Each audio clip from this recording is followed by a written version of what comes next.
Ahora hablaremos de la apertura torácica superior. La apertura torácica superior está completamente rodeada por elementos óseos. Posteriormente tenemos al cuerpo de la vértebra torácica 1. Hacia sus laterales tenemos el margen medial de la primera costilla y anteriormente tenemos el borde superior del manubrio esternal. Podemos notar además que los lóbulos superiores, el vértice de los pulmones, sobresale de la apertura torácica superior y llega a superar el borde de la costilla entre 1 a 2 centímetros a cada lado de las pleuras. Estas últimas, las pleuras, a cada lado de la apertura torácica superior, vemos que es la puerta de entrada al mediastino superior. El mediastino quedaría delimitado por esta zona de aquí. A cada lado las pleuras. Acá el pulmón derecho, pulmón izquierdo y el mediastino en medio de estas dos.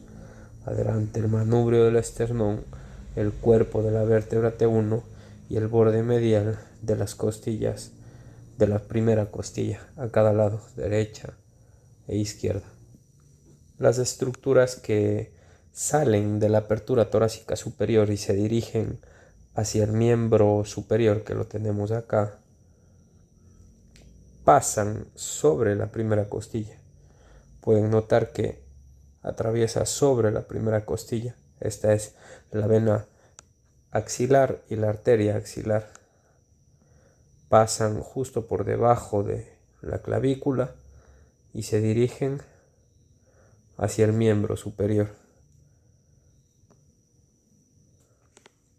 Mientras que las estructuras que se dirigen hacia la cabeza son más bien verticales. Aquí podemos ver parte de esas estructuras. Posteriormente a la tráquea y anterior al cuerpo de la vértebra T1 tenemos al esófago, intermedio entre la tráquea y el cuerpo de la vértebra T1. Anterior a la tráquea, tenemos el tronco brachiocefálico izquierdo, el tronco brachiocefálico derecho y las venas. La vena brachiocefálica izquierda, vena brachiocefálica derecha. Tenemos aquí, habíamos dicho antes ya, la arteria brachiocefálica derecha, la arteria subclavia izquierda, la carótida común izquierda. Podemos notar que todas estas estructuras que se dirigen hacia la cabeza salen del mediastino y se dirigen cefálicamente. Notemos además que el cuerpo de la vértebra, como habíamos dicho, está en el margen posterior de la abertura torácica superior. Justo después del cuerpo de esta vértebra seguimos con el esófago. Después de esto tenemos a la tráquea, luego las arterias y luego las venas. Si miramos en una vista lateral izquierda a las costillas, podremos notar que, como ya habíamos mencionado antes, su inserción posterior es en los cuerpos de las vértebras, su inserción anterior por el cartílago costal hacia el esternón. Vamos a notar que estas costillas tienen una posición oblicua en la caja torácica, no están horizontales, sino más bien tienen una posición oblicua con dirección póstero anterior. Y el esternón más bien está ubicado un poco más abajo que la inserción de la primera costilla. Esta es la primera costilla. Y podemos notar que la inserción posterior está mucho más arriba que la inserción de la primera costilla en el manubrio del esternón.